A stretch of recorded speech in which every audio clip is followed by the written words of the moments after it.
Hello and welcome back to the Dicebreaker podcast. This is episode 27.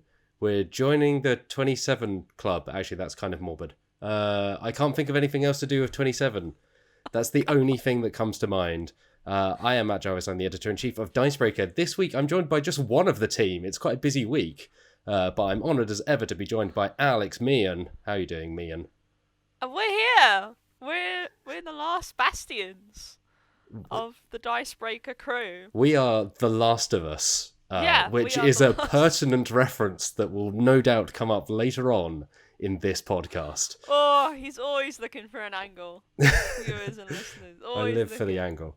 Yes, this week, well, the team were kind of all over the place. There's some folks kind of off on holiday, taking some well-earned rest. There's Lolies and Wills are playing Among Us, I believe, right now. Yeah. So by the time you hear this, it's gone, but I'm sure you can find it on YouTube.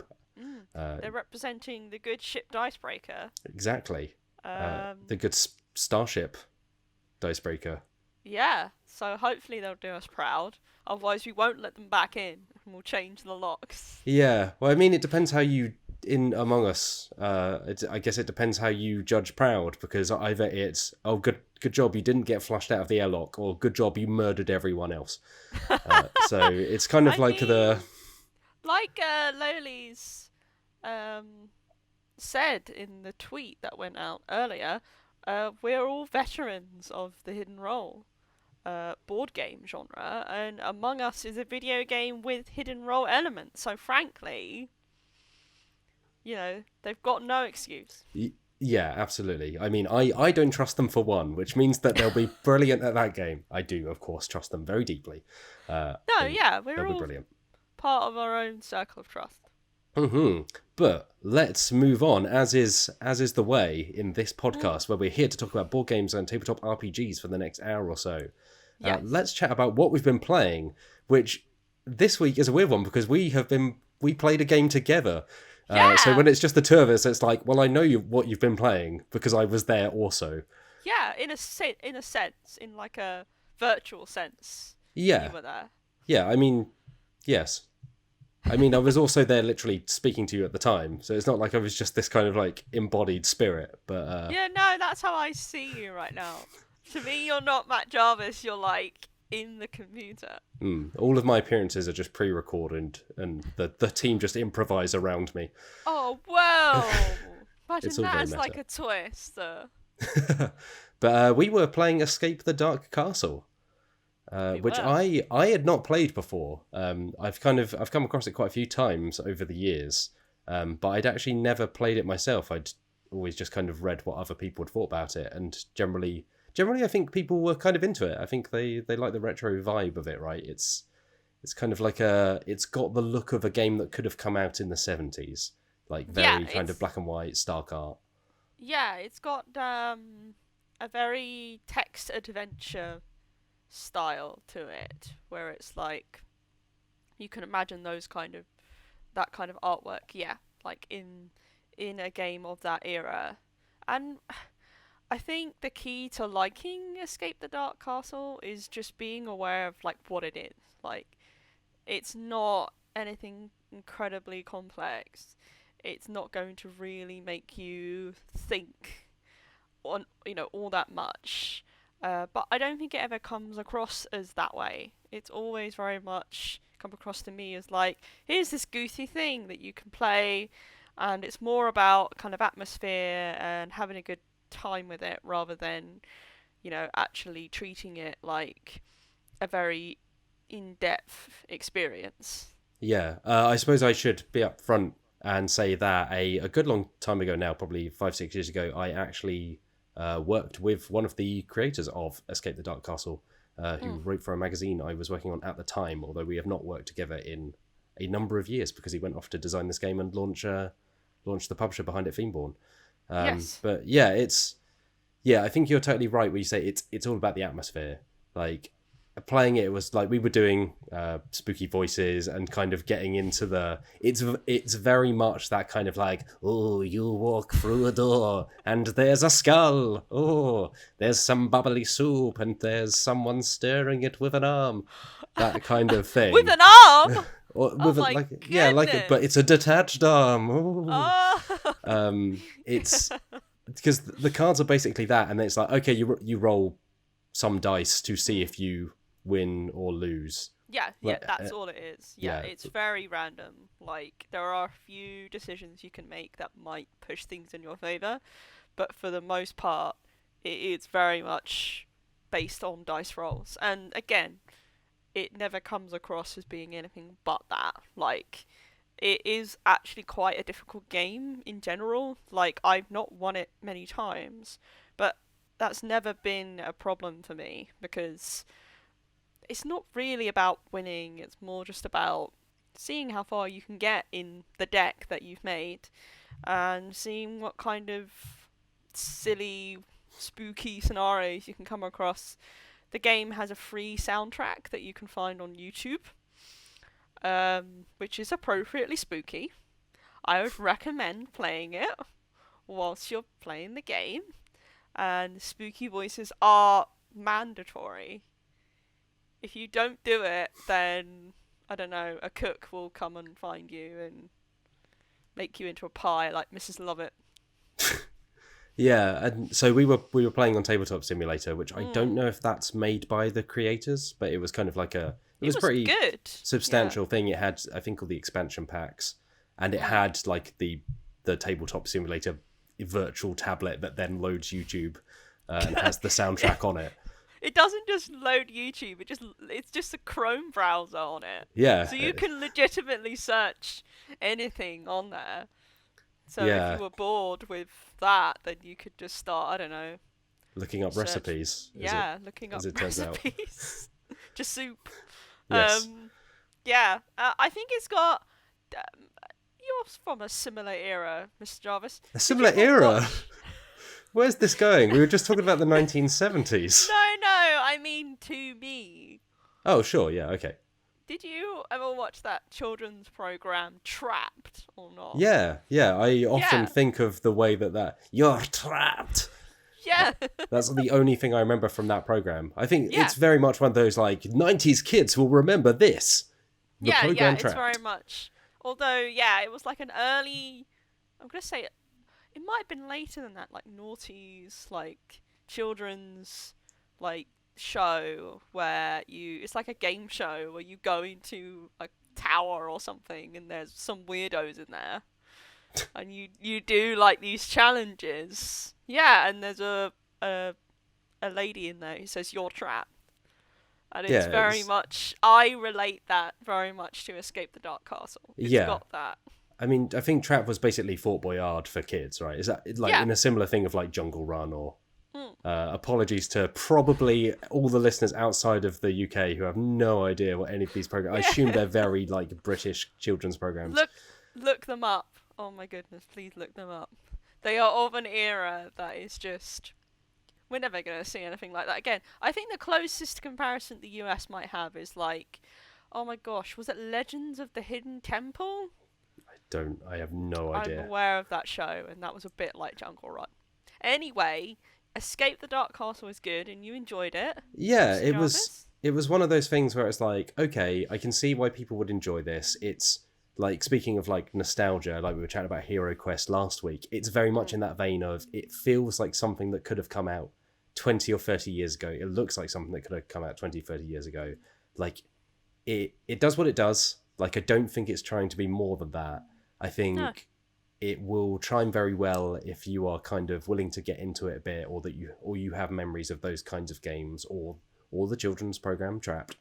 But as we very specific audience. As we were going through, I did start to think, okay, well, once we've seen these cards, you kind of shuffle random event cards into a deck, and you just go through the deck. It's not like it branches at all. It's just read the card, do the thing, draw the next card, read the card, do the thing. Which is what I'd say that the expansions do add some interesting little quirks. I've got one of them, and essentially it makes the game harder. But I like that because the game already is comes across as kind of unforgiving. And the sequel, which I'm still in the middle of playing, I will say it does add quite a substantial amount of mechanics to the same framework, but it does some interesting things with structuring the story for each playthrough, and it adds an entirely new style of combat and changes the way that combat works in the game, so that now it just feels like you're actually making more decisions and weapons are more frequent and you do more with them. And yeah, I think it takes the framework of Escape the Dark Castle and it does more with it than I actually expected. Like, I thought that the sequel would just be, it's in space now. And it is in space now, but also there is more. And, you know, I would say it's potentially harder as well, which is interesting. But I would need more playthroughs to confirm that, to be honest. So this is Escape the Dark Sector. It is Escape the Dark Sector, yes. Because the combat in Castle is just you roll dice to try and match the enemy, and for every match you take them off, you suffer damage if they kind of stick around. So how does it work in Dark Sector? So in Escape the Dark Sector, there are two types of combat that you can choose to do. There's close combat and there's ranged combat. And in order to do ranged combat, you need a ranged weapon. Whereas close combat, you can just go in there without weaponry. Lucky enough, right from the beginning, weapons are fairly... We got a hold of some very quickly. And the advantage of going ranged is the fact that you can start off in ranged and move into close combat. But if you choose close combat straight away, you cannot go back to range. Which makes a lot of logical sense, because once you've moved in onto an enemy, it's very unlikely you're going to be able to suddenly go, actually, lads, let's quit. Actually, hold on, stop trying to stab me. Let me back up a couple paces. Yeah, come on. And the big advantage with ranged, apart from being able to use ranged weapons, is the fact that you've got a chance of not being hit by the enemy's attacks. Whereas in close combat, you've got to take that damage output from the enemy. But obviously with close combat, you don't need certain weapons to do that. And there are other sort of actions that you can perform depending on which style of combat you're in. And healing works a lot differently. You can't actually rest anymore between rounds of combat. So in the first game, you can choose to rest instead of fight, which allows you to gain 1 HP. Whereas in this game, you get healing items, and there is a special drone you can use once per, they call them chapters, which gives you health as well. But once that is used in the chapter, you can't use it again till the next one. I actually prefer this, because one thing I do say about the first game is sometimes it can get very repetitive, and it can kind of feel like you're sort of, what's the word, like twisting the system, taking advantage of it. If you're just like, okay, now I'll rest, now you do the thing. It can kind of feel like it's going on and on. Whereas I feel like in this game, it makes combat encounters feel even more like tense, and like decisions matter a lot more. And because you have more decisions to make, that ties much better together. And, you know, there are ways to heal, but you're more desperate for them.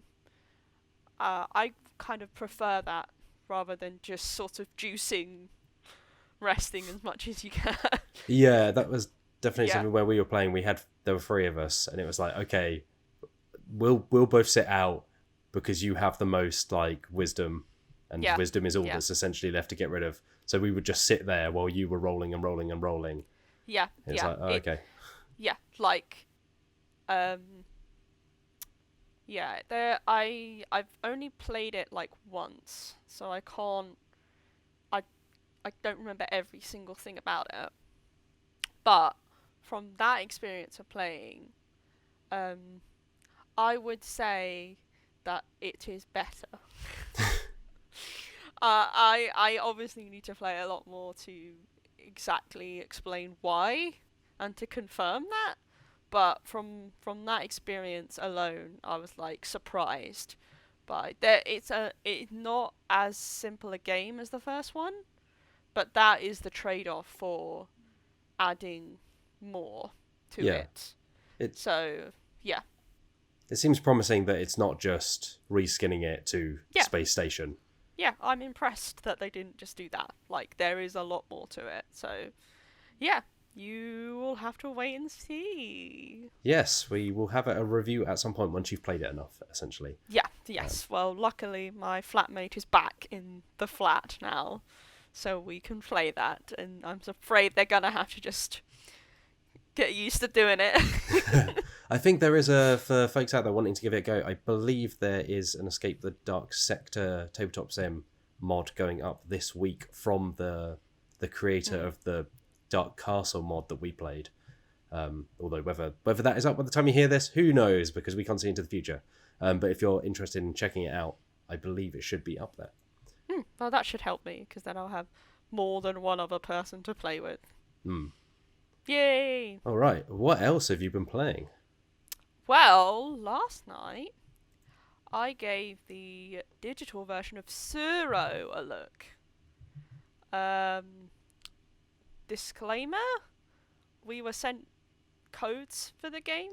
Yeah, I believe it's a beta version. I think we can talk about it. Well, if you can't, this bit's getting edited out. Let me just double check in this email. There's no embargo mentioned here. This is the fun of jumping straight into this podcast. There's no embargo mentioned of Suro. Okay. So we're all good. We're all good. A little bit behind the scenes treat there for listeners as two people check emails. We live life fast and loose over at Dicebreaker HQ. So, it's fine. Yeah, I played that last night on PC. So it's already been out on mobiles for a while, and even VR, which we covered recently in News Piece. But this version is for PC and Mac, and it's pretty good. I mean, it's Suro. For anyone who doesn't know what that is, it's just a very simple kind of abstract game where you move your little token along a board by placing tiles that have lines drawn on them, and the lines connect to one another. You just have to basically try and keep your piece on the board for as long as possible without it going off the board or colliding with another person's piece. And that's it. So the way they presented it in the digital version is actually quite nice.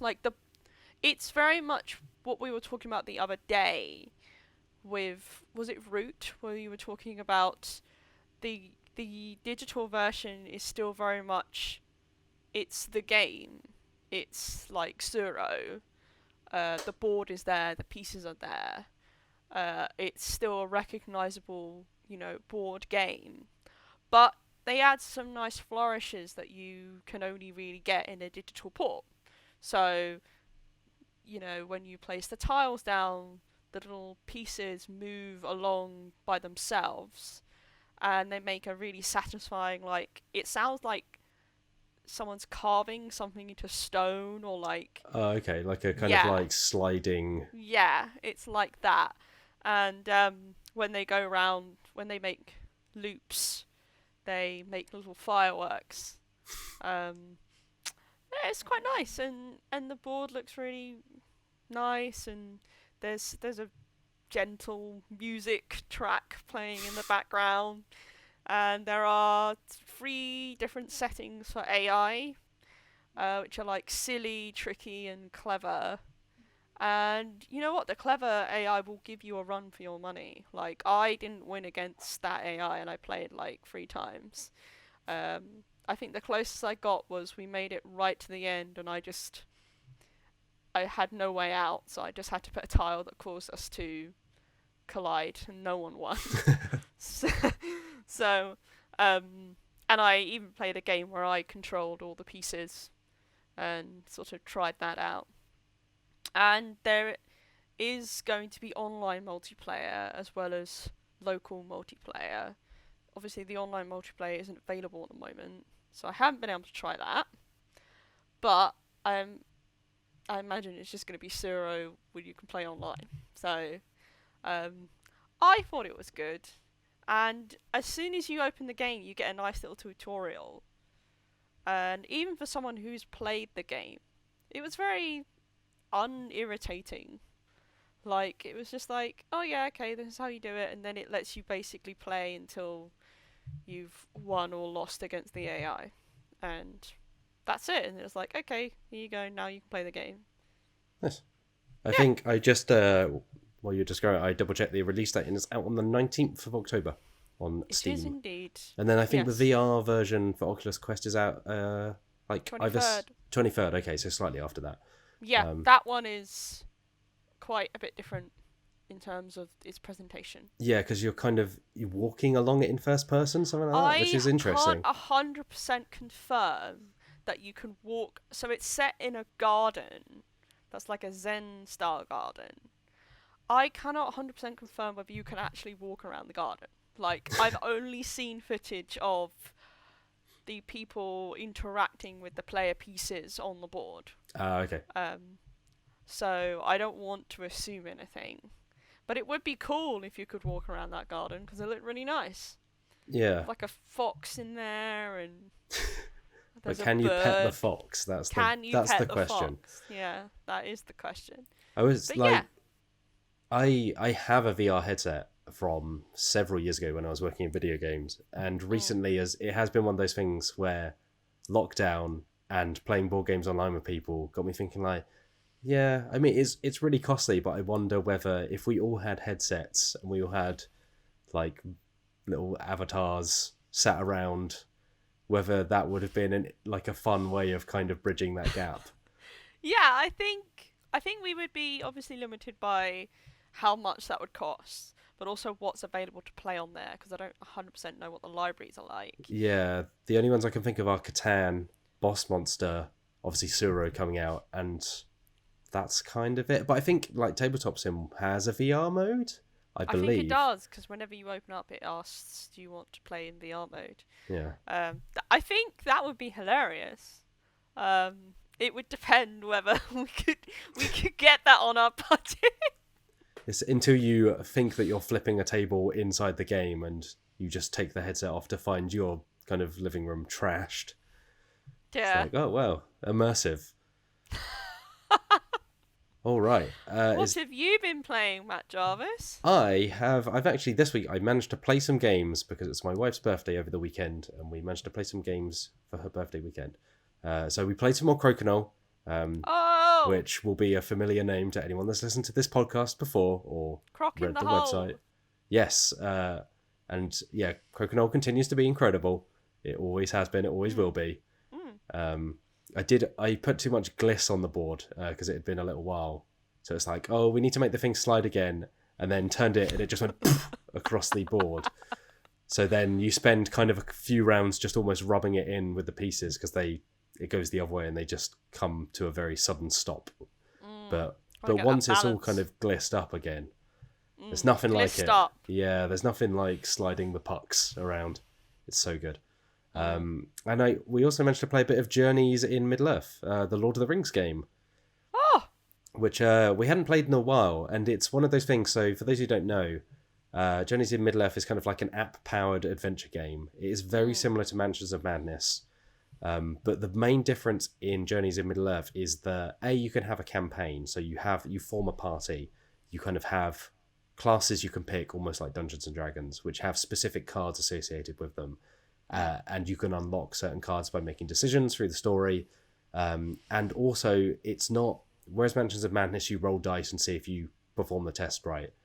In Journeys in Middle-earth you draw cards from your deck, so everyone has kind of a unique deck based on their character, their class, things they picked up, skills that they develop. So that means we came back to it after a while, and it's one of those things where we play a lot of Mansions of Madness, and you can jump in very quickly because it's just like, okay, we're going to do a one-off scenario. Like you get the investigator out, you pick your investigator. They start with maybe 2 item cards. You set up the board as it tells you. You're going.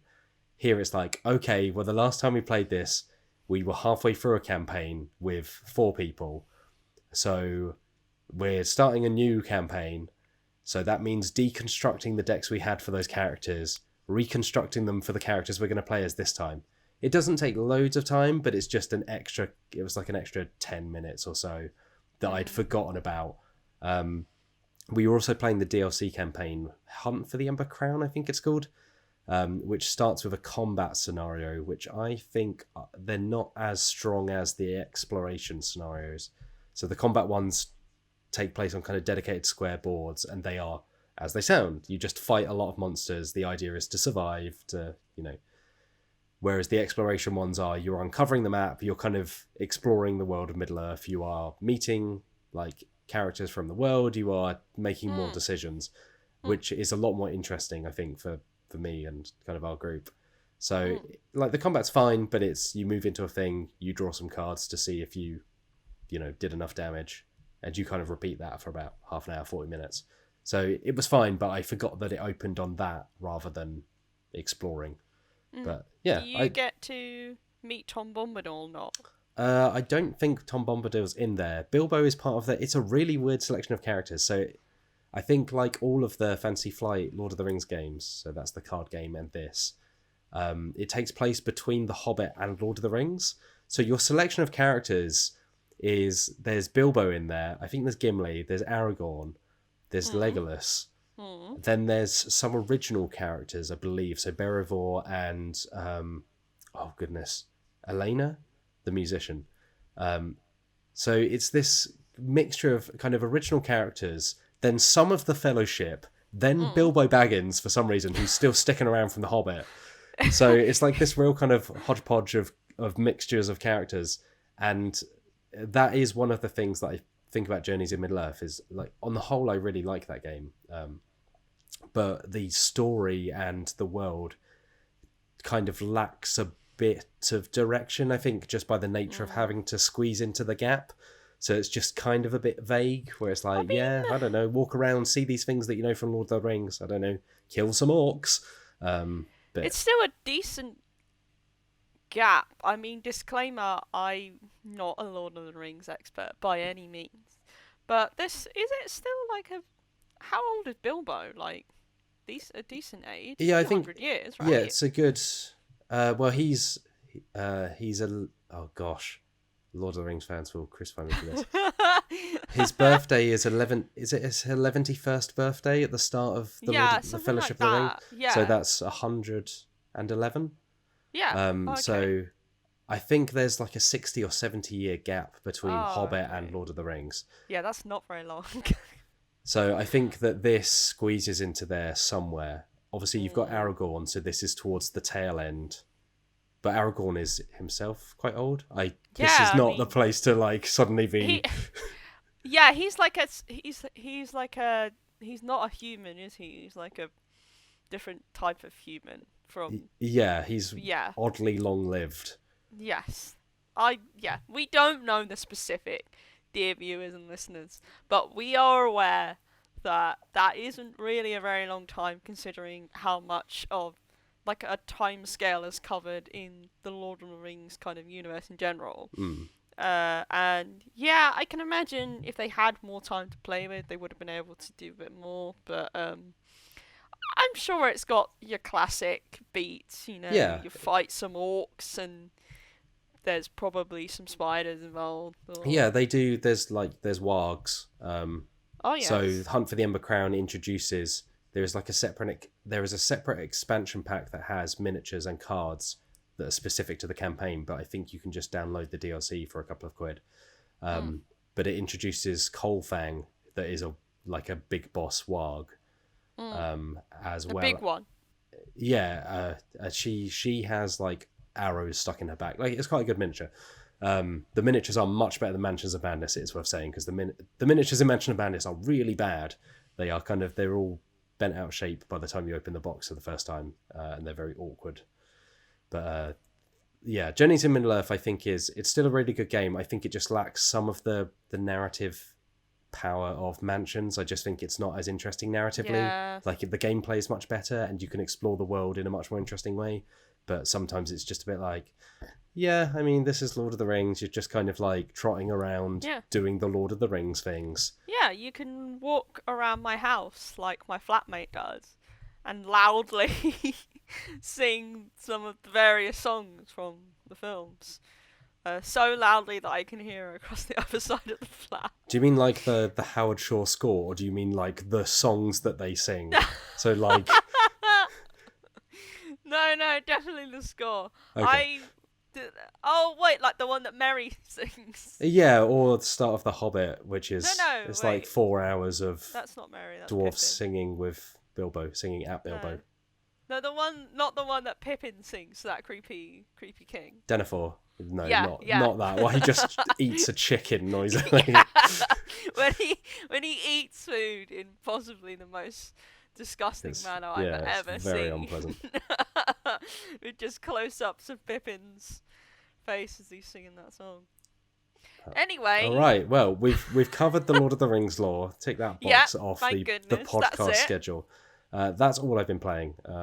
I did want to play The King is Dead, the second edition, which I mentioned last week, but I didn't find time in amongst the other things I was playing, but I am looking forward to diving back into it. We had to research Lord of the Rings lore. We can't. Exactly, yeah. I was busy rereading all of the Lord of the Rings, just so I could get it wrong on this podcast. All right, let's shift into news, shall we? And we excitingly set this up during the intro. Alex Meehan. I say tell us about the Last of Us board game, like, because we both work on the website. We both kind of know about Last of Us board game. So should we just chat about it? Yeah, let's just talk about it, Matt Jarvis. I'm quite happy to do that with you. Yeah. So if you let the dear listeners know, what is this? Well, if you're not familiar with The Last of Us. It's a video game series that's quite popular. Yeah. You may have heard of it. You may have heard of it. It's set in a post-apocalyptic world where everyone's been sort of taken over by a fungal disease that sort of turns them into zombie-like creatures. And yeah, the first one starred characters Ellie and Joel as they're kind of trying to make their way across the US, and the second one is more about Ellie. But there was announcement last week that there's going to be a Last of Us board game from CMON. Mm-hmm. We still haven't decided how we're saying that. They pronounce it as CMON, but I can't bring myself to do it. CMON doesn't sound good at all. No. I'd rather do it wrong and say come on. It's like the widespread British chain Kex, CEX. Yeah. Which, particularly on an audio podcast, there are just certain words where you just have to stick to your guns.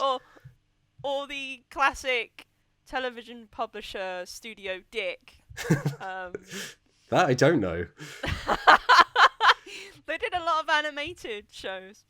Anyway, enough about that. The Last of Us board game. There are not that many details about it available yet.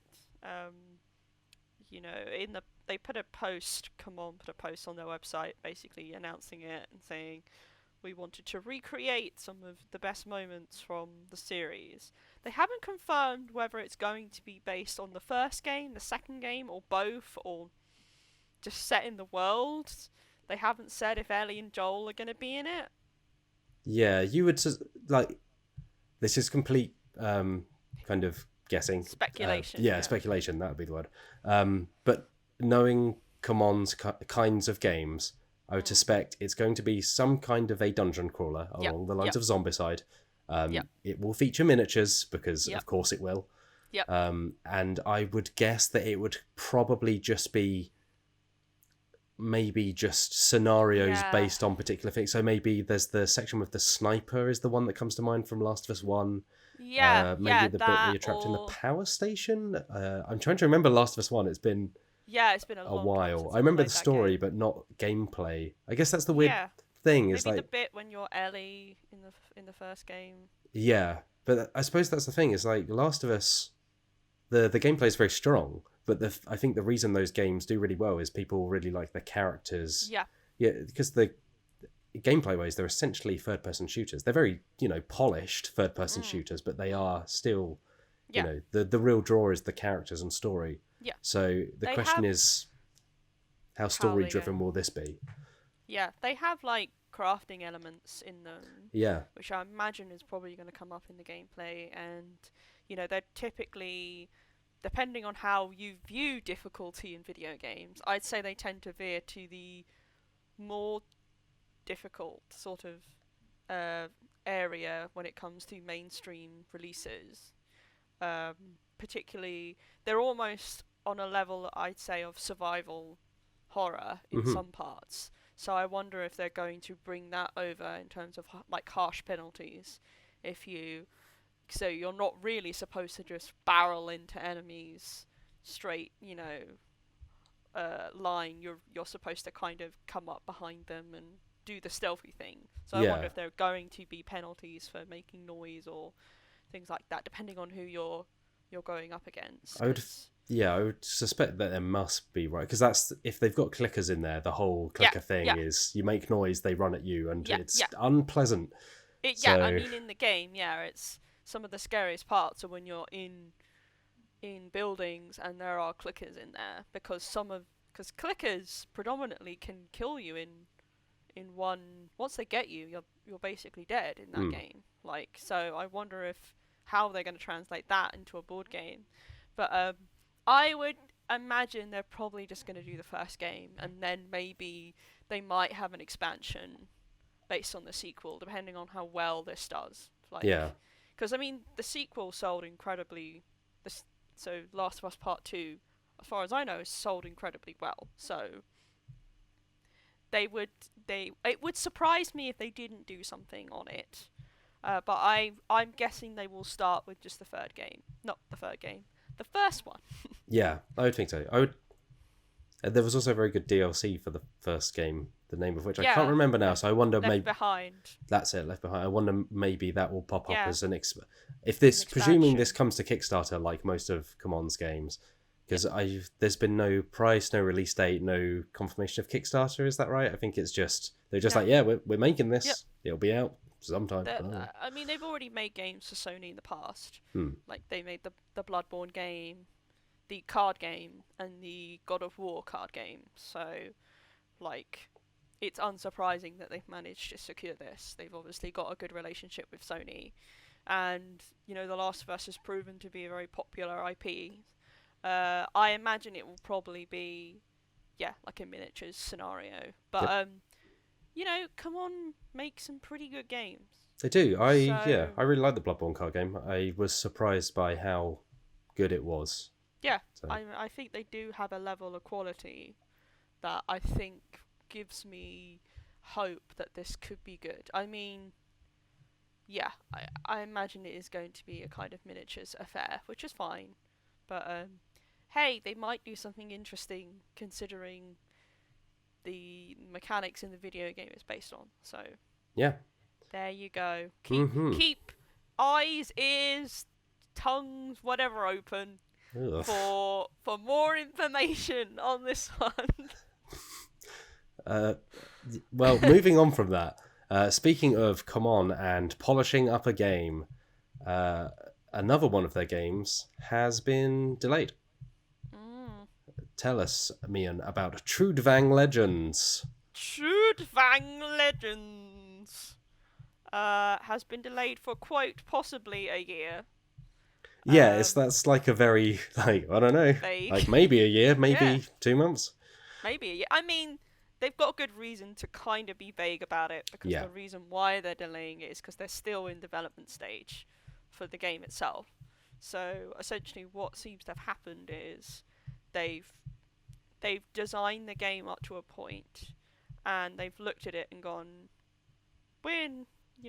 there's a quote here that says, "We are not happy with how the actual game is shaping up," which is not a positive perspective.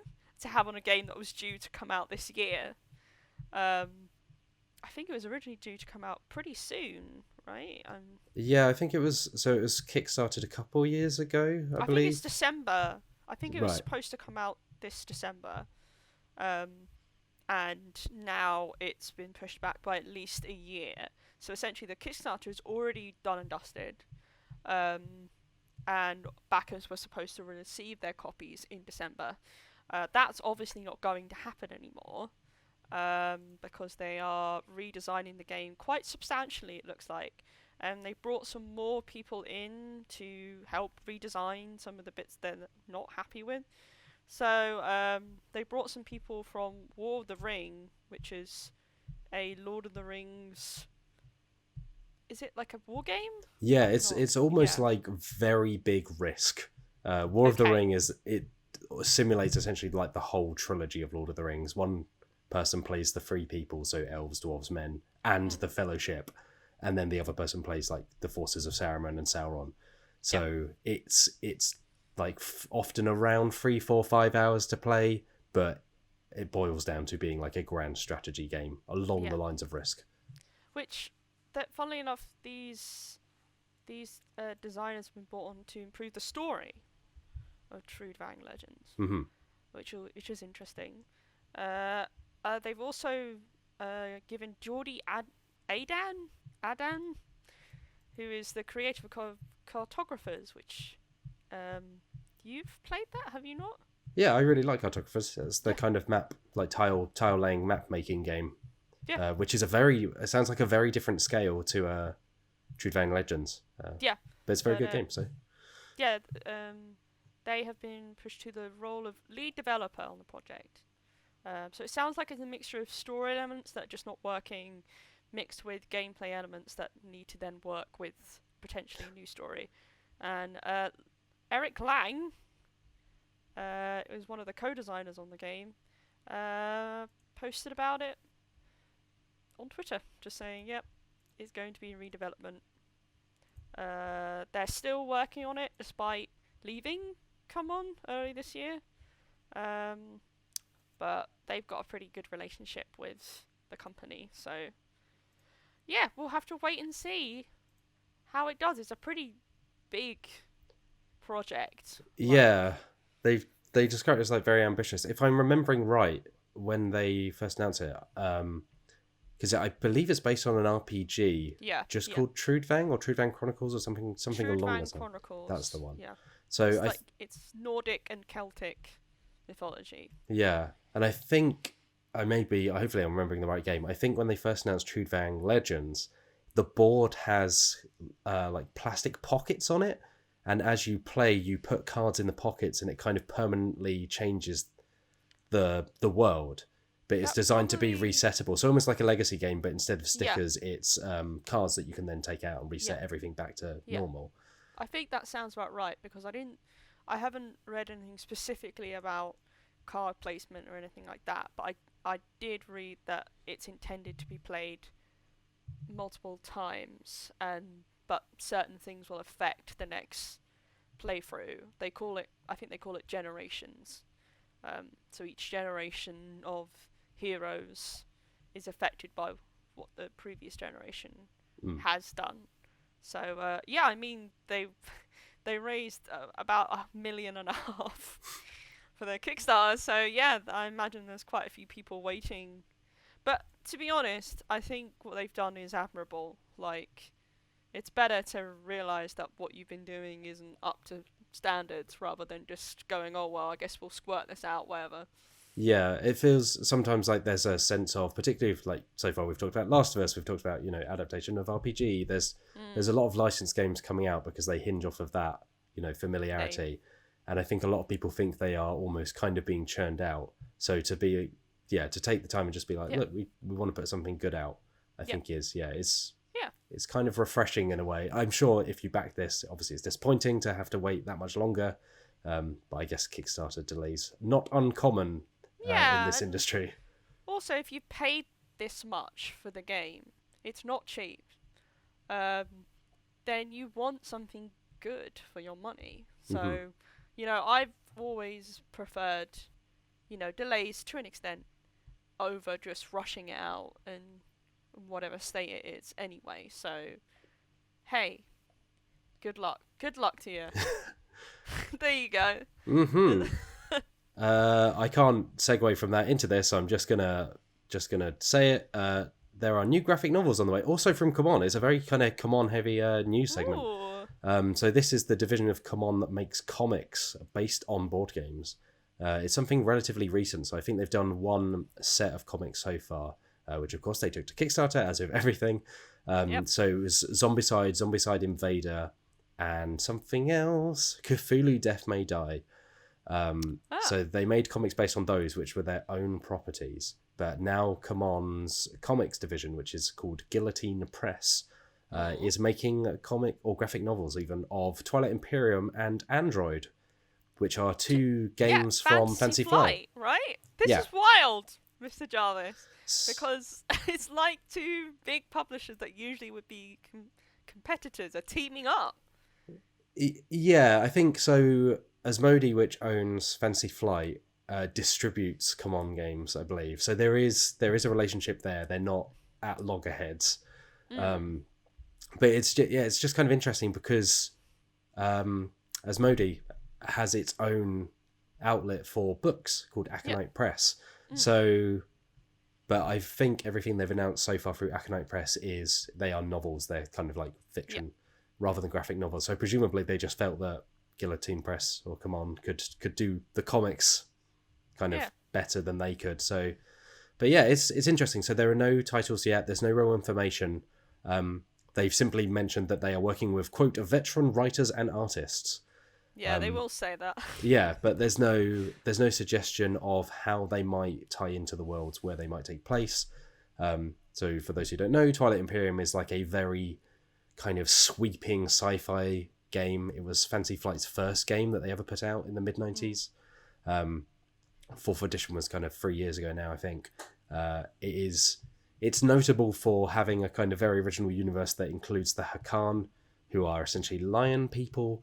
I think there's a faction that lives the other side of a wormhole, and these are all playable factions in the game. It has quite a rich universe. I think they put out a role-playing game that they don't talk about anymore because I think it was quite bad about 15 years ago. But they have done other games set in that universe. But I think they announced a novel recently that I don't believe is out yet that's also set in the Twilight Imperium universe. So it seems like they're going all in on kind of building it up as a universe within its own right. And then, of course... I think a lot of... sorry to cut in, but I think a lot of IPs are following like the D&D sort of direction of these are more than just tabletop games. They are enormous, like, brands almost, where there are books and graphic novels and who knows what else. Yeah, I mean, well, there's film? There's a Catan movie in the works, right? So if you can make a film of Catan, you can make one of Twilight Imperium. And no doubt they would jump at the chance. I think there's also a reality TV show based on Ticket to Ride. What? Yeah, there's like a reality TV show based on Ticket to Ride that's being made somewhere. I think the premise is that teams compete to travel by train, obviously, from one place to another, either quickest or cheapest or doing certain things along the way. Yeah. This was definitely a story, I remember. Yeah, no, I'm not doubting you, Mr. Jarvis. I'm just saying a more accurate television show would be them building train tracks. Yeah, that might be. Because that'd be boring. This is a series that's like 400 episodes long, and every episode is just people pouring the iron into molds and then laying them down. Yeah, no, I'm not surprised this is happening. Like, as tabletop gaming becomes more popular, there's more money in it, there's more opportunities to kind of milk that sweetness, as it were. Yeah, so Android, of course, the other one is best known for Netrunner, Android Netrunner, which is no longer around because the license, I believe the license was pulled. Yeah, it was for various reasons. So Android also, the series includes Android, the board game, and New Angeles, and there are some more Android games. There's some Shadow other of the titles. Beanstalk for the Genesis RPG. So again, that's they've branched out a bit there as well. Yeah. And I believe there have been some Android books in the past as well. So again, not completely out of the blue, but certainly kind of interesting to see them take this direction with it. What's also interesting is they have said that the books or the graphic novels will include tie-in game components for the board games. So they did this with the previous run of comics from Guillotine Press. So the Zombicide, Invader, and Cthulhu Death May Die comics included miniatures and promo cards and bits and bobs like that. Okay. So, yeah. I mean, I don't think it bothers me much if it's just like a little thing.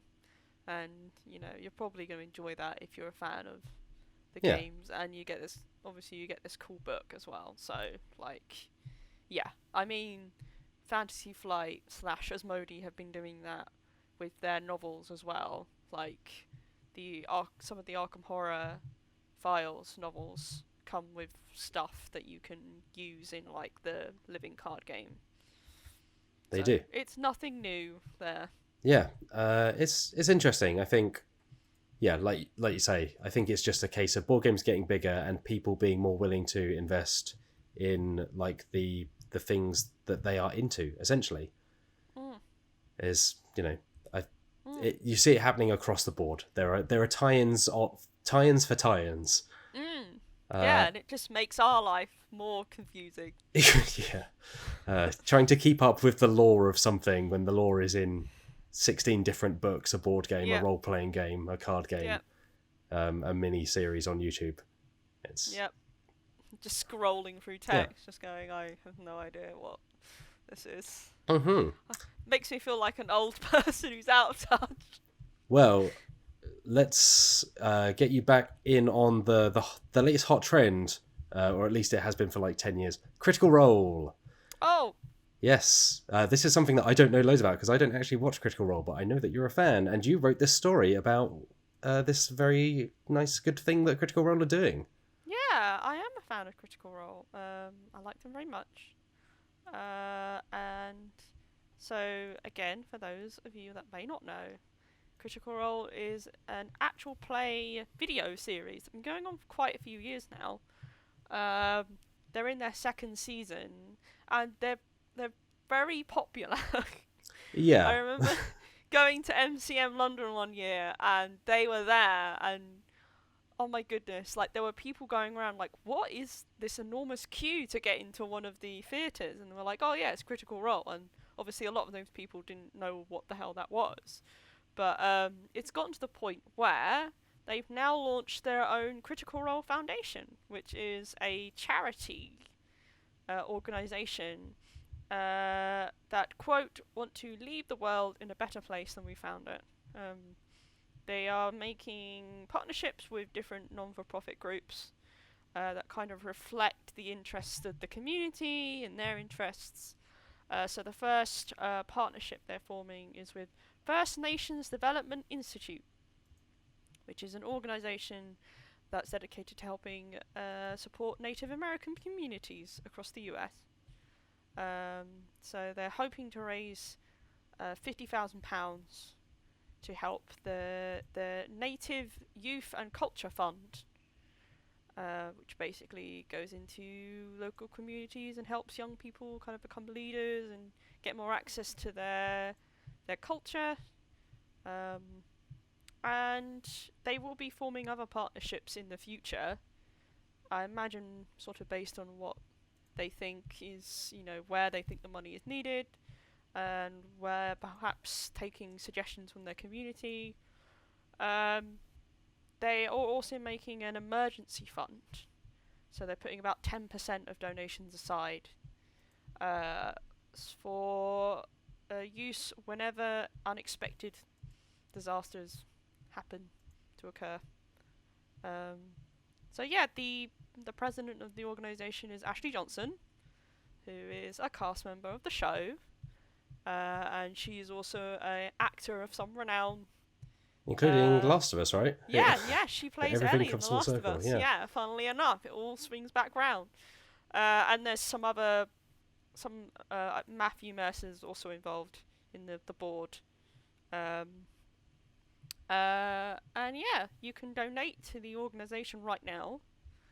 And presumably they'll be doing various drives and other things related to it. But I think it's a really nice idea. Like they've done charity sort of collections before for some other organisations, but I think forming their own organisation is a nice thing because they have a lot of people who watch the show and a lot of fans, and so they have a massive audience to kind of get their message across to. And obviously I don't know them personally, but I've always kind of been under the impression that they seem like good folks. And one day we will meet. I've actually met them, but it was a photo thing. So I was a scrub then.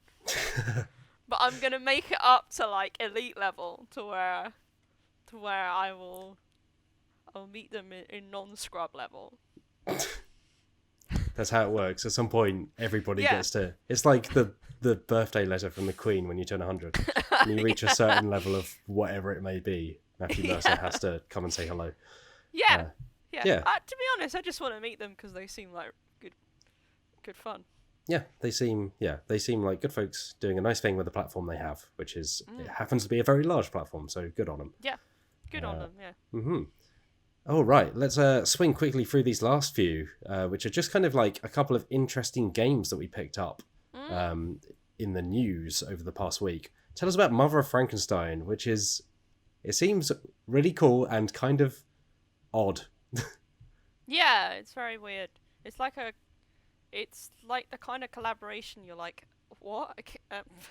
Okay. So it's an escape room game that's based, if you haven't already guessed, on Frankenstein, the book, which is pretty damn good. I know, hot takes in the room. Written by Mary Shelley, and the game's narrative is, it's a weird kind of like alternative fiction, where it's like, oh, it's about Mary Shelley, but obviously this isn't real what we're proposing, but also it's about Frankenstein. And yeah, it's a co-op game where you solve puzzles related to the story, and at one point you build Castle Frankenstein. I was going to say, like a 3D puzzle. When you say solve puzzle, it's all like quite literal in this case, because there's like two puzzles in there. There's like the flat one that's a floor plan, and then a literal castle that you just build.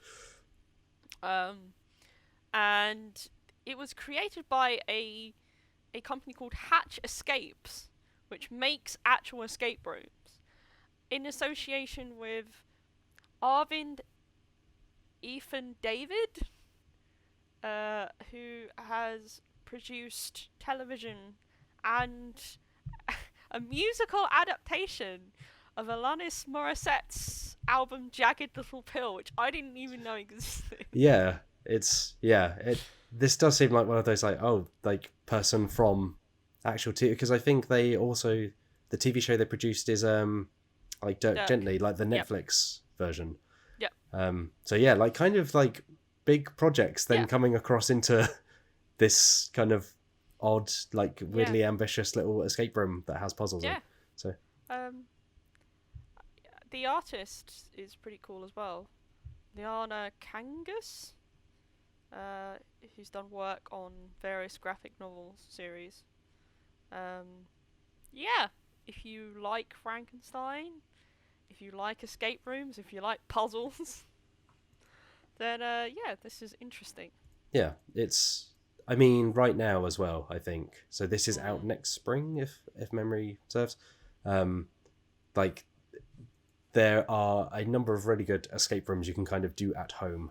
And this, I'm really intrigued by this. It seems cool. I'm all into people throwing random things together and being like, I don't know, let's put Jigsaw in this escape room. Now you build the room and then escape from it. So yeah, it's cool. It's not that big, Matt. It's not that big. Oh yeah, You yeah. can't. I don't. Disclaimer: think the it's 3D not a puzzle literal castle, Yeah. but it is also a literal castle. But it's like 1,000 pieces, something like that, which is that's like a good number of hours to put together. I don't make puzzles, so. Well, let me tell you, as the puzzle expert in this particular podcast, that will probably take you a good 5 to 10 hours at least. Yeah. So yeah, there we go. All right, moving swiftly on. Tell us about Groundhog Day, the game. Groundhog Day, the game, is, again, surprisingly enough, based on the film Groundhog Day. Very relevant. Starring Bill Murray, professional weirdo Bill Murray. And it's from Funko Games, the company that made the Funko strategy game, which we're not really fans of. You mean Funkoverse strategy board game? That's the one. The most unwieldy title in history. Yeah. They've sort of hired Prospero Hall to make their Back to the Future game. Yeah, so I think they became Funko. I think Prospero Hall became Funko Games, so they were acquired. Oh. So that studio is what was Prospero Hall is now Funko Games, I believe. That's very odd because I swear they were making games. I don't know. You probably know more about this than I do, but if that's the case, then oh dear. Or it's either oh dear or oh good because Prospero Hall are pretty decent in terms of making games based on existing IPs. Like I really like Disney Villainous. Like that's a great game. You don't expect it to be. I haven't played that Back to the Future game, so I can't confirm whether it's any good. But because that's interesting because Funko Games has made this, like they're publishing it and they've designed it. So I wonder if that's actually Prospero Hall, like being Funko Games now. Yeah, that would be my guess. Yeah, but the mechanics are very similar to the Mind, where you have to play cards in like the correct order or simultaneously each round. But in this case, the rounds are timed, so you kind of have to be as quickly as possible. And each round is like a day in the life of Phil, the weather reporter. If people have not seen Groundhog Day, it's just a film about a person who has to relive the same day of their life over and over again. And so I guess this kind of each round sort of mimics that. I mean, I think the art is really nice. Yeah, I will say it looks like I think generally Prospero Hall stuff that it gets the presentation right. Like you say, they're surprisingly good for licensed games a lot of the time.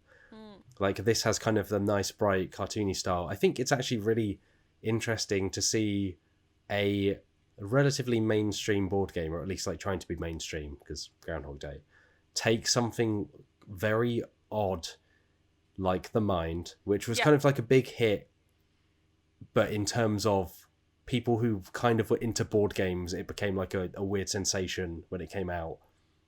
But most people probably don't know The Mind. Like it's not like Catan level, it's not Azul level. It's it kind of blew up, but also within a certain bubble.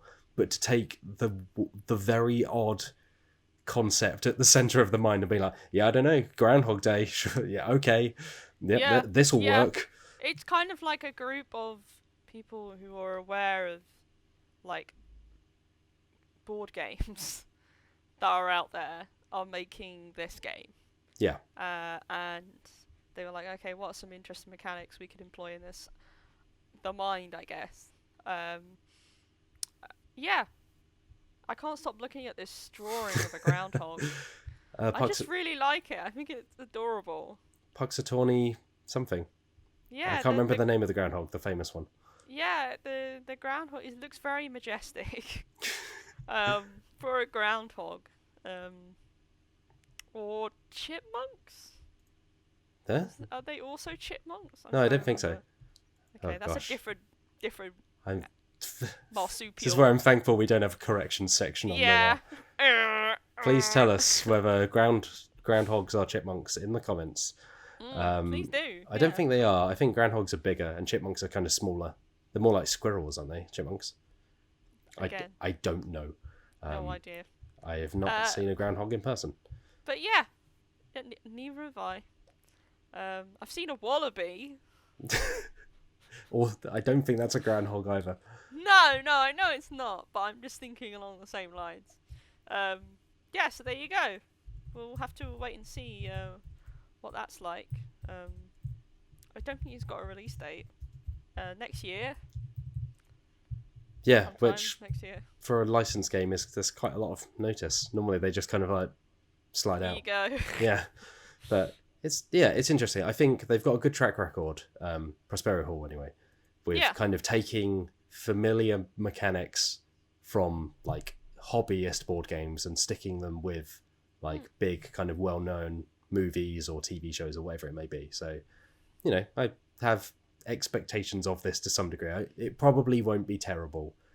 It will be just kind of like, this is if you've played the Mind, this will be familiar. If you haven't played the Mind, maybe this is a way into that very kind of odd but interesting experience for you. Yeah, I mean, I'm not really a huge fan of the film. I haven't watched it in years, but I think the art looks great, and I like the Mind sort of. So all right, I'm going to quickly whiz through these interesting things on Kickstarter and coming out. So Thunderstone Quest, which is it's basically like a deck builder in the vein of Dominion, but combined with a dungeon crawler, like D&D, or and name a dungeon crawler, it's like that. I really liked Thunderstone Quest when it came out a few years ago now. It's kind of a big beefy box that comes with like miniatures and a bunch of cards. You build up your party and characters, you venture into a dungeon, and then you fight a load of stuff and you get treasure, and then you spend that treasure on more stuff, and then that lets you kill bigger stuff. And that's how it goes. It's pretty good. It's back on Kickstarter this week, I believe. Let me just find this date. It will launch Tuesday. So by the time you read this, yes, today, that will be live. So yeah, it's called Thunderstone Quest: The Enemies Among Us. So it includes, I believe, like normal Thunderstone Quest. There's the chance to get all the expansions that have come out for it, along with a box that holds them all. But I believe in terms of the main game, it's kind of Thunderstone Quest again. But that was an experience I liked very much. So hey, go check it out if you're interested. Also coming to Kickstarter is this little indie release that I was sent that I wrote up because I thought it was very interesting. It's got a great name, Ancient Undead Spider Wizard, which I'm sure should fit to the Teenage Mutant Ninja Turtles. Ancient Undead Spider Wizard. Yes, it does. There we go. It's a vinyl record. It's a 4-track EP by Jeffrey Cullop. So it's like a 7-inch vinyl disc, and it is sleeved in a dungeon crawl for tabletop RPGs. And the soundtrack complements the dungeon crawl. So the dungeon crawl has 10 rooms. There are 5 monsters. The spider, the cat, the vine, and the serpent, as well as the ancient undead spider wizard. Of course. But of course. Yeah, so each of the tracks kind of lines up with one of those encounters. Wait. So there is a spider, but there's also an ancient undead spider wizard. Yeah, that confused me as well. They must know each other. You can't live in the same dungeon. I assume that the ancient undead spider wizard maybe summoned the spider, but maybe that also makes them an ancient undead cat wizard, because there's also the cat. Yeah, why does the spider specifically in that case? I bet they're just neighbours. they're just good pals, really. Yeah. There is, so on the website we embedded the video. Jeffrey has put out one of the tracks from the soundtrack, and it's instrumental, kind of rocky synth music. Interesting. So yeah, it's it's only looking for a very small amount, so it's looking for $3,000. It's launching on October the 1st, and that will just fund a run of the vinyl records. But you'll get the record, you'll get the dungeon crawl around it, and there you go. You can run it, and then you've got a record to add to your collection if that is what you so wish.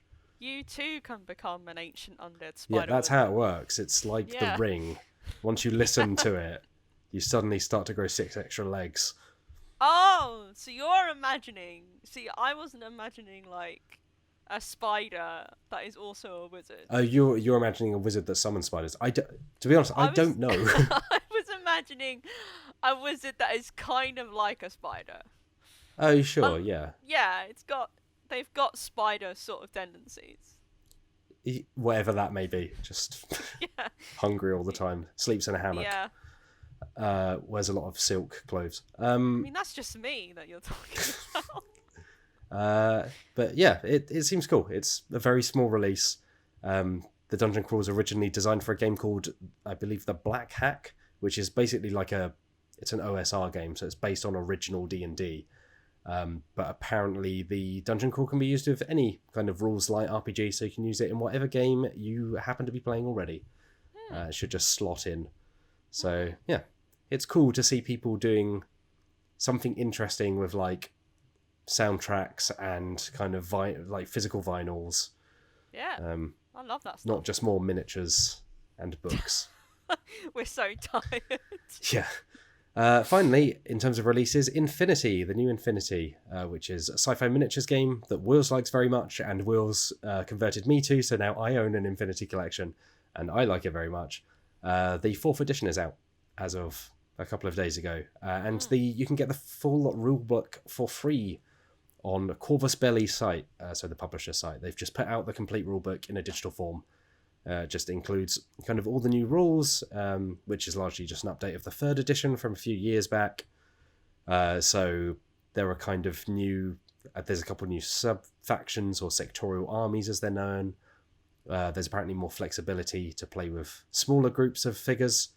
So Infinity is a game where you only really use up to 15 miniatures each, so it's quite compact to begin with, and just kind of general tweaking and upgrades and updates and whatnot.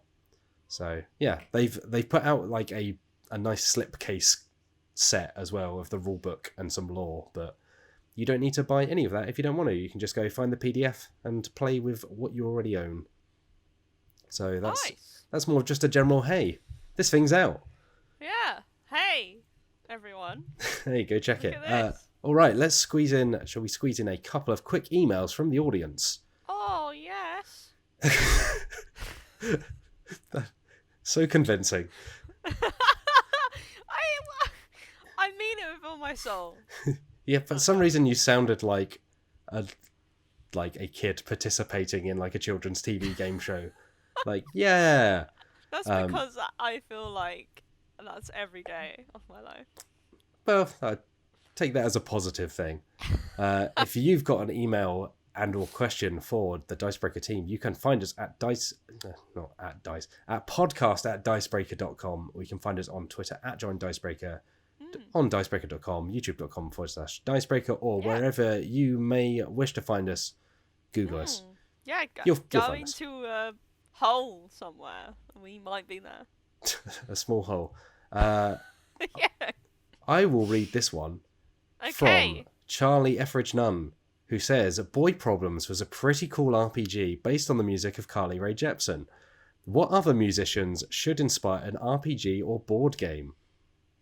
I read this one partly because I'm on record as absolutely adoring Carly Rae Jepsen, and also because we have played Boy Problems on the channel for EGX Resd a few months ago, which you should go and watch because it's extremely chaotic. Who would have thought? But I also pulled this one because I know that you are very much a music lover, and I believe that a number of the artists you are into may make for very good RPG kind of ideas. Yeah, I mean, I also like Carly Rae, not as much as you, but I do like her music, so I think it's great that she has an RPG. I mean, let's get the obvious ones out of the way. Kate Bush, obviously, that would be amazing as an RPG. I think we've already I think we talked about that in the past. I think we talked about playing an RPG with Kate Bush. With her, yeah, no. Playing an RPG based on her music would be amazing. Because like, her albums often have themes in it anyway, and quite a lot of her songs will have a narrative structure. Others will just be off the wall. But, yeah, like, she has a song about doing a jailbreak. No, sorry, like a bank robbery. She has another song about running away from love when you need to accept it in your heart. So I think that would make for an amazing RPG. Yeah, you could do like different levels based on her different album. What other ones would be good? I'll jump in here and say that Yes. I think this has come up on a stream somewhere before, but because this Possibly. question's being asked here, I think that a Wu-Tang Clan RPG would be very good. You could have each of the members of the Wu-Tang Clan as different classes, and they are based on their different styles. You could probably, like, with the correct treatment and handling, kind of spring off of the love of kung fu films that they base a lot of their albums around. So the 36 Chambers of Shaolin. You could probably have that kind of meld of like old kung fu films alongside the personalities of the Wu-Tang Clan, and their various rapping styles.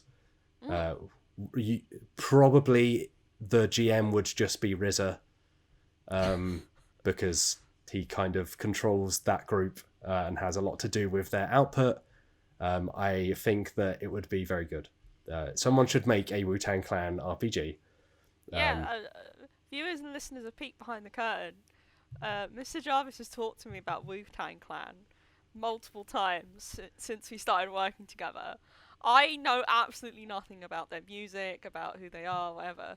But hearing him talk about them brings me a lot of joy, because his face just lights up, and it is fun to sometimes to listen to someone talk about something that they clearly care very much about, and you have absolutely no idea yourself.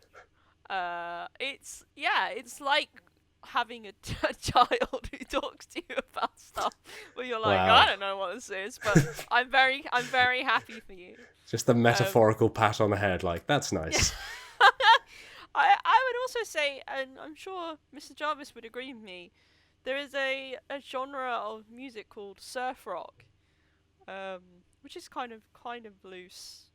It's a loose term, but the general kind of big factors are usually the person's talking about how they're fed up with someone or something, or like they're just kind of, they've got this tone of like, oh god, okay, yeah, I'm going to rebel against you, but in a very kind of nonplussed way. And there is an artist called Snail Mail, who I like very much. I believe you are aware of as well. Yes, I bought that album the other day on a record. Yeah, it's very good. It's very good. And like, I would probably put Waxahachie in that group as well. Yeah, like Beach House, I guess, falls in that category. You mean like modern? Because when you said surf rock, I thought of like early Beach Boys. Like, look how sunny it is. Let's follow these women around in a car, kind of like. No. I might have gotten the term wrong, but as far as I know, that kind of genre of music, I would love an RPG sort of based on that, like where you're hanging around a town where not a lot happens, and you're young and frustrated and bored, and there are so many people who annoy you, and you've just had enough of it all. Yeah, and just play an RPG. You just have like an angst meter. Yeah, like, exactly. You draw cards to, okay, who are you annoyed with? What are you annoyed about? Yeah. Yeah, I'd go for that. I like all those groups.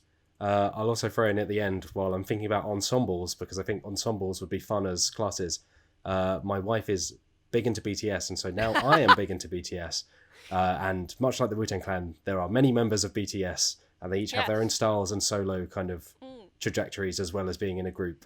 So I think a BTS RPG would be very good. I think it's only a matter of time. I mean, they're enormous, aren't they? They're only getting bigger. Yeah. I wouldn't be surprised if there was a tabletop RPG based on BTS. Yeah, yet another subject you talked to me about, and I'm like, I don't know. To the audience, I must just sound intolerable, just like talking at you about these things. I know. No, audience understand. I love it when Matt does this. It's one of my favorite things. But I will say on BTS, so there is a BTS, very big boy band from South Korea, very good music. They have a program called Run BTS where they largely just play games with each other. So they play a lot of like traditional games or kind of games where there are various kind of like they'll put something up to be won from one of the members, or there will be some kind of forfeit if they lose. So I think you could frame it around that and have a fun, almost like party game based on Run BTS. Yeah. Yeah, and then each one of you has to like be in the same sort of like personality as one of the members of the BTS. Yeah. So like one of you is like the bad like rebel. Yeah, like, they're kind of split between like singers and rappers. Yeah, so, yeah. You know, you could have Sugar and Jungkook as kind of two ends of the spectrum. The class scale, yeah. Good one, good good one and bad one. Not like quality wise, just like babyface and heel kind of thing. Exactly. Yes, but anyway, BTS are good. That game will almost certainly happen because they are also very popular, and I feel like it's an inevitability. Anyway, let's move on to another question. Thank you for your question, Charlie. Would you like to read this one from David, please? David says, "Hello, everyone. As one of your older listeners, I played a decent amount of the original Hero Quest, but will be not investing in the new version. Personally, I was much more excited about the reissue of the non-Sid Meier Civilization a few years ago.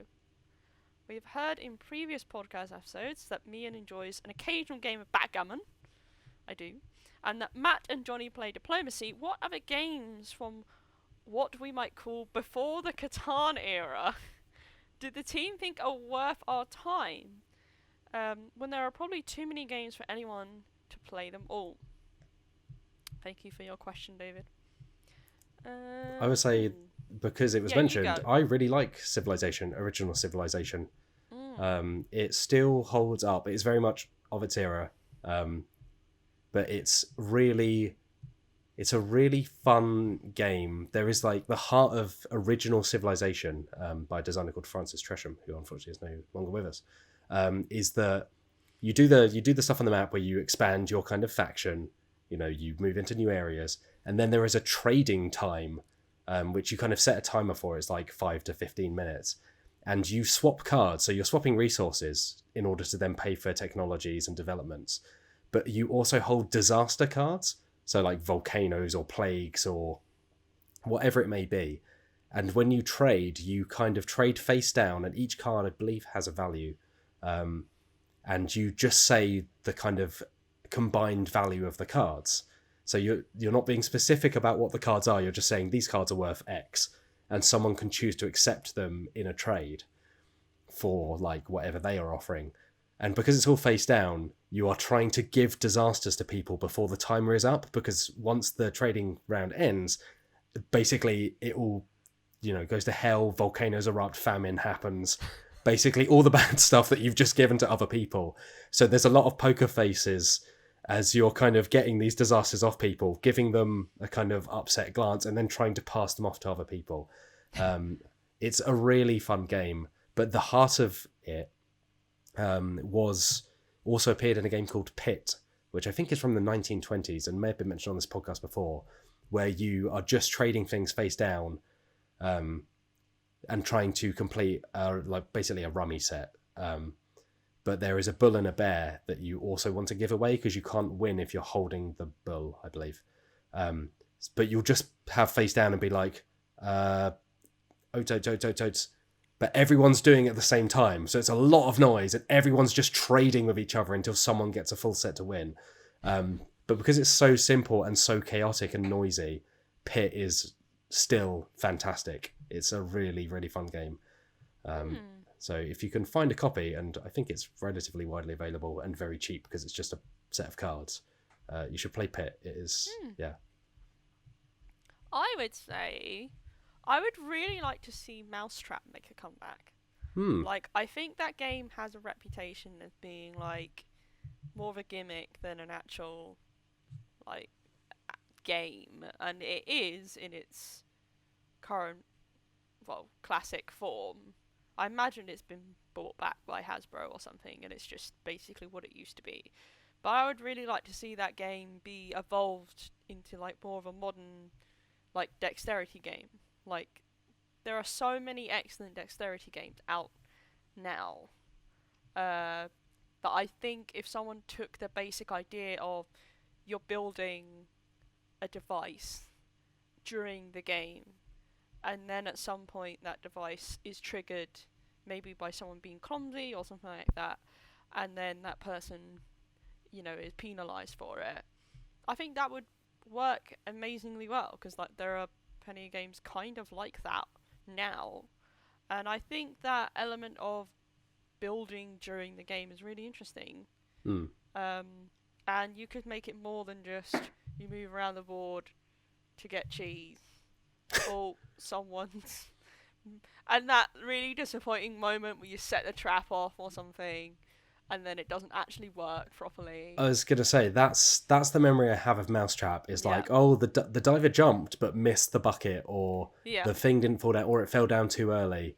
So I think you're right. Like, the idea of building something for a game and having that, like, physical thing is, like, a really fun idea that I can't think of loads of games that do it. But it just needs to be tight enough to not kind of fall apart when it gets to the big moment of like turning the crank or there are some really... I have very fond memories of the game, but mostly of, like, being fascinated by all the pieces in there and, like, the way it worked in terms of just putting things together. Like, I don't actually have many memories of playing the game. Possibly because I didn't have anyone who wanted to play it with me.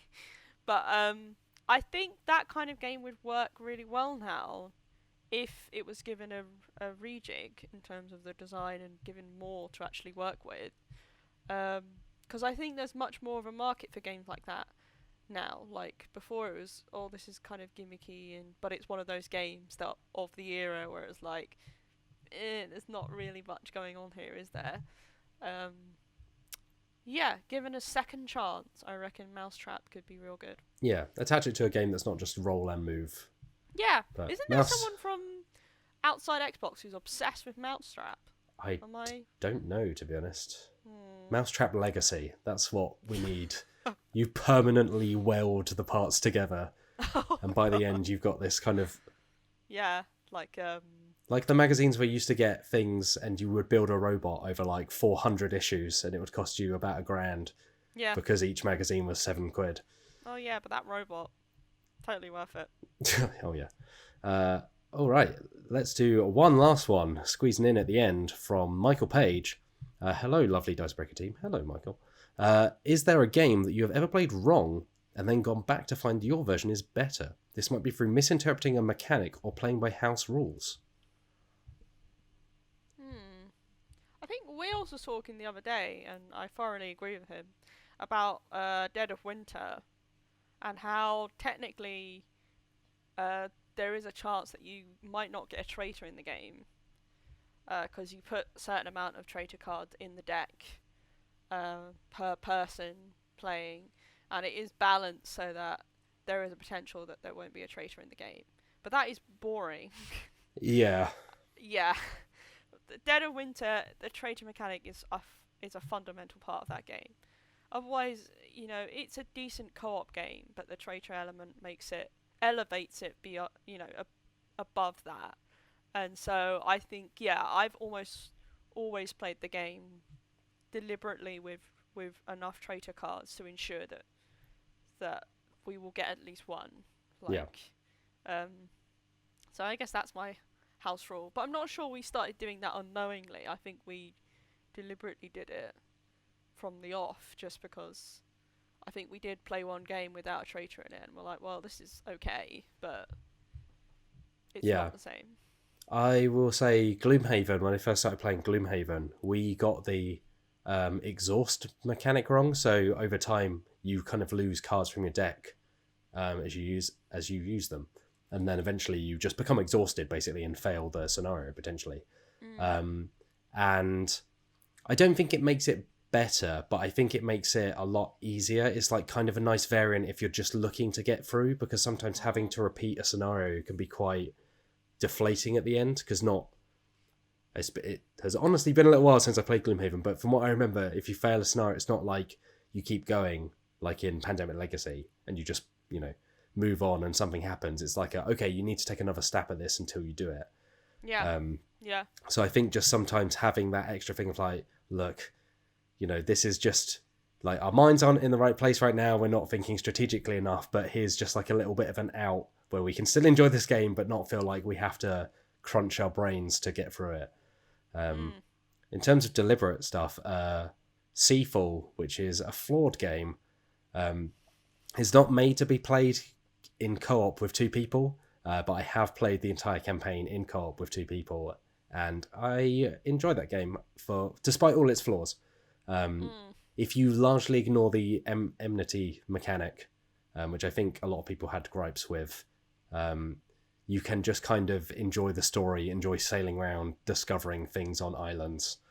And I think it would work fine as a co-op game. I think if, there'll be a reason for everything being in that game, but I think I would have been perfectly happy if it had come out as a co-op game where you just sail around, have a fun time, go to islands, like basically make it like a exploration game rather than a competitive, like build up your fleet game.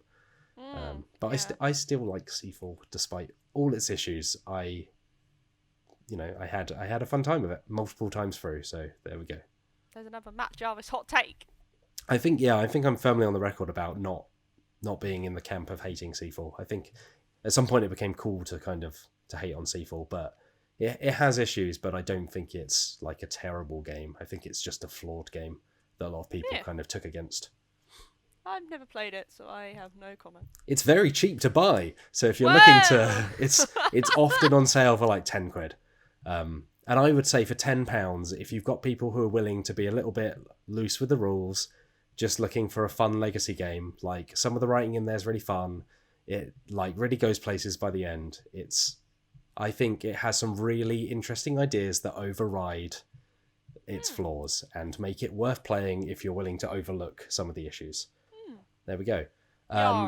Speaking of which, let's wrap up this week with a little look around at what's coming up in Dicebreaker, which means I actually need to check the schedule because I forgot to fill out this part of the podcast document, and there's no video team because normally I just throw over to the video team. Yeah, usually we use them as a crutch.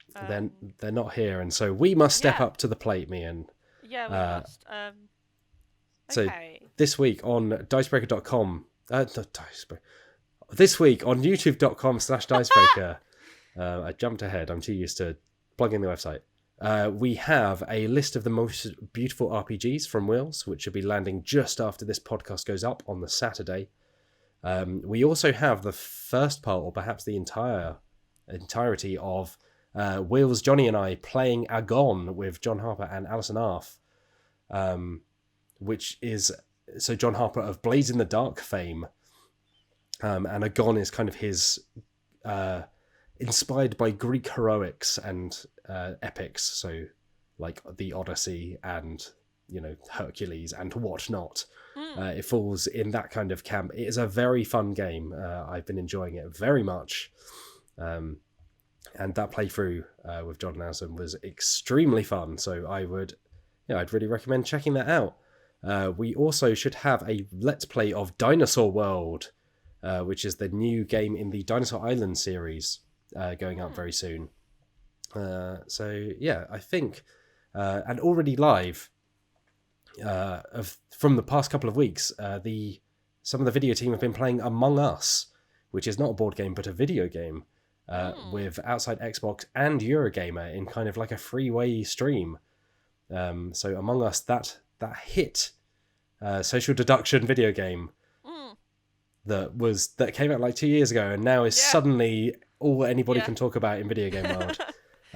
But it's very entertaining to watch. So it is very entertaining to watch. You can find those streams, I think, from all three perspectives. So they were streaming at the same time. Yeah. So you could watch. I believe Will's was the perspective for Dicebreaker. Yeah. And then I think it's like Luke and Ian with the other two streams. But you can watch one at a time, just one, or maybe all three at once if you're looking for the kind of the all-in experience. Properly. Exactly. Plenty happening over on the YouTube channel. And the stream for this week was a nice painting stream. Yes, that it was. Would have happened yesterday. Yeah. But you can watch that on playback, I'm sure. You can. I say, there'll be the one time it breaks. It's the problem of like recording the podcast earlier in the week is as soon as we say anything, something happens and the schedule falls apart, as is the way with technology. But yes, the painting stream should have happened yesterday. But over on Dicebreaker.com, the realm of course, Meehan and I, we have had a number of features. I wrote an opinion piece this week about broken board games, or not quite broken board games. So basically games that people kind of criticize for being broken or unfair or kind of very driven by luck, but how sometimes that can be a good thing because really, if you take all that stuff out, sometimes you're left with quite a bland, kind of forgettable experience. So sometimes you just need a little bit of a few rough edges. Yeah, exactly. YOLO, Matt Jarvis. Yes, as we here at Dicebreaker say, YOLO. Also on the website this week, gosh, I really should have filled this out. We have a how to play for Catan. Sorry, we have a guide coming up on how to design interesting puzzles for D&D.